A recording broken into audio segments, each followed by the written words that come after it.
pour ne prendre que l'aspect climatique des choses, qui n'est qu'un volet de la crise écologique globale.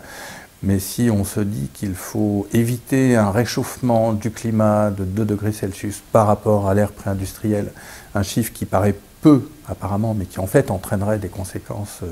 massives et très dangereuses pour l'ensemble de l'humanité, oui, les analyses de climat, les modèles mathématiques, le travail scientifique nous dit qu'il faut réduire les émissions de gaz à effet de serre de 80% à l'horizon 2050. Malheureusement, et malgré le travail des écologistes, des scientifiques, de milliers d'écrits, d'analyses, d'études depuis maintenant au moins 40 ans, on a un système global qui dégrade la situation écologique générale par des émissions de gaz à effet de serre qui continuent de manière très intense, par une destruction des écosystèmes qui elle aussi atteint un rythme vertigineux, par une pollution généralisée des milieux, et en même temps une souffrance humaine de plus en plus grande avec des inégalités qui s'approfondissent. Donc on n'est pas en transition. En fait, il faut assumer le fait qu'on est en conflit. Je crois qu'il faut poser maintenant clairement que l'enjeu c'est le conflit, et le conflit des... alors chacun peut les appeler comme il veut, les 1%, la classe dirigeante, les dominants, l'oligarchie, peu importe, mais cette fraction de la société qui a un pouvoir énorme, une richesse énorme, qui tient les rênes fondamentalement de nos politiques et qui entraîne ces politiques dans un sens extrêmement négatif, aussi bien sur le plan écologique que sur le plan social. Donc pour pouvoir entrer en transition d'une société, au moins pour les pays riches, dont la France fait encore largement partie, bien sûr, une transition, c'est-à-dire un changement profond de la culture de consommation pour aller vers une sobriété heureuse, autant que possible, selon le terme de Pierre Rabhi, c'est-à-dire une réduction forte de la consommation matérielle et de la consommation énergétique, et bien il faut passer par le conflit. Et en ce moment, on est à un conflit qui est un conflit très directement social, et c'est une très bonne chose qu'il émerge, par exemple, en France, ou qu'il ait émergé en novembre et en décembre 2018 par le mouvement des Gilets jaunes, malgré sa confusion et son désordre apparent, mais les principes fondamentaux sont bien posés là, c'est qu'il y a une injustice sociale qui maintenant n'est plus supportable si précisément on veut aller vers des formes de transition et d'un changement culturel global. Cette sobriété heureuse, il faut se dire que c'est le terme du chemin en quelque sorte, mais qu'il va tellement falloir changer d'habitude, les habitudes de consommation qui sont rentrées dans notre culture collective depuis une 50aine d'années, que ça va être très difficile. Et très, très difficile aussi dans les têtes. Voilà. Même si cette culture de consommation, il ne faut pas oublier que nos grands-parents, nos arrière-grands-parents ont vécu des moments très difficiles, que le chauffage dans une maison c'est bien, de pouvoir manger tous les jours c'est bien, d'avoir des distractions par la télévision, le smartphone ou d'autres choses c'est aussi bien, sur votre chaîne télévisuelle c'est bien. Donc voilà, comment est-ce que on arrive à s'en revenir dans souvent le dénuement et la très grande difficulté qu'ont connu nos ancêtres, tout en étant en harmonie avec cette forme de sobriété. Oui, c'est une forme d'action tout à fait essentielle, parce qu'au moins on peut changer autour de soi, autrement on désespérerait, parce que le capitalisme international, les émissions mondiales d'effets de serre, la déforestation de l'Amazonie, malheureusement, on se sent impuissant, mais on peut se dire que si on convainc les gens autour de soi, ou si on participe à une action commune pour l'agriculture biologique, ça peut être des luttes aussi, de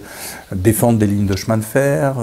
défendre des pistes de vélo, lutter contre un nouveau centre commercial, etc. Voilà, on peut agir localement. Mais une action locale qui oublierait qu'il y a des instances internationales et que souvent aussi les pouvoirs locaux sont liés au système oligarchique général, ça serait une sorte d'illusion. Donc il faut toujours se dire qu'on articule les différents niveaux,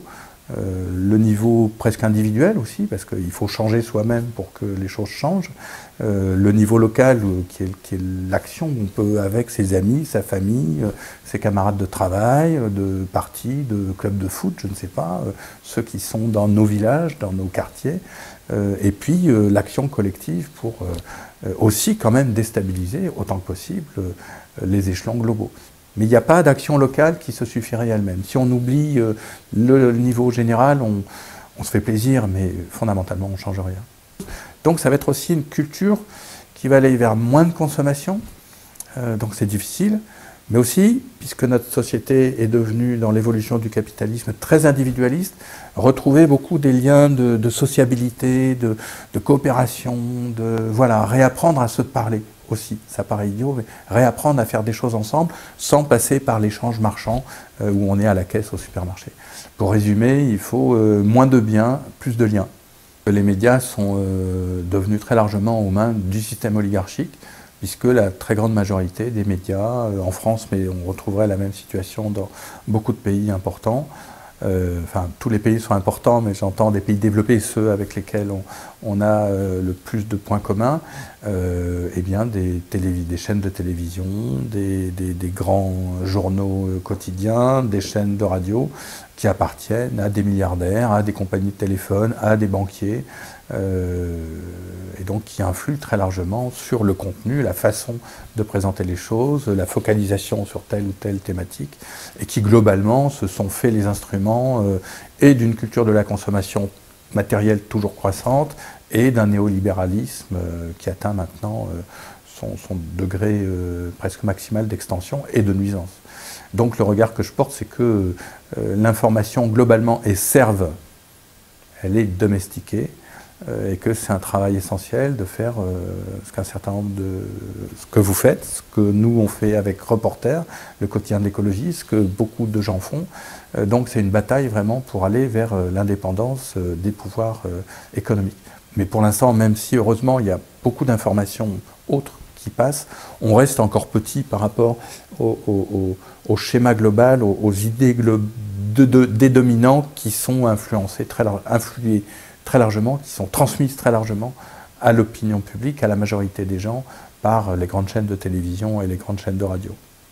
Le titre de ce film était très bien, c'était En quête de sens. Donc simplement, on peut se poser la question, qu'est-ce que le sens ? Et est-ce que notre existence a un sens? Et plus globalement, est-ce que la société dans laquelle on vit en ce début du XXIe siècle a un sens? Alors elle en a sans doute un, mais est-ce qu'on le perçoit? Est-ce qu'on le... non pas le formaliser, qui est un mot compliqué, mais est-ce qu'on sait se le raconter? Est-ce qu'il y a un imaginaire collectif de la société qui donne des perspectives à ce monde et à l'humanité telle qu'elle est dans cette planète extraordinaire dont nous savons depuis assez peu de temps, finalement seulement depuis quelques décennies, par ces photos spatiales de cette magnifique boule bleue qui flotte dans l'univers, qu'elle est unique et qu'elle a des spécificités absolument extraordinaires. Et en même temps, on sent qu'on est en rupture avec la possibilité que la vie continue de manière harmonieuse, indépendamment des conflits humains, et que même on peut la mettre en danger. Et donc je crois que c'est cette contradiction qui apparaît de l'espèce de solitude de l'humanité et de cette planète dans le cosmos, et du fait que nous la mettons en danger collectivement par des moyens, des modes collectifs d'action qu'on a du mal même à rationaliser, à comprendre, à mettre en scène et à modifier, surtout sur l'essentiel. Donc voilà, je dirais que c'est plutôt une question de sens. Quel est le sens de tout ça? Comment on retrouve le sentiment de l'infini, de forme de transcendance par rapport à ce qu'en Occident on appelle la nature, qui est le sentiment de la contemplation, du beau, de l'unicité, du merveilleux, indépendamment des créations humaines. Et voilà, comment est-ce qu'on retrouve ces perspectives que longtemps les religions avaient données, en tout cas dans l'Occident, que apparemment dans beaucoup d'autres cultures, une forme de spiritualité qui peut prendre le nom d'animisme ou autre, peu importe, nourrissait les sociétés, et que manifestement, dans un monde qui est devenu extrêmement matérialiste et dont la règle de la satisfaction matérielle et de l'augmentation de la production matérielle est devenue finalement le principe fondamental, et on se trouve là effectivement en déperdition de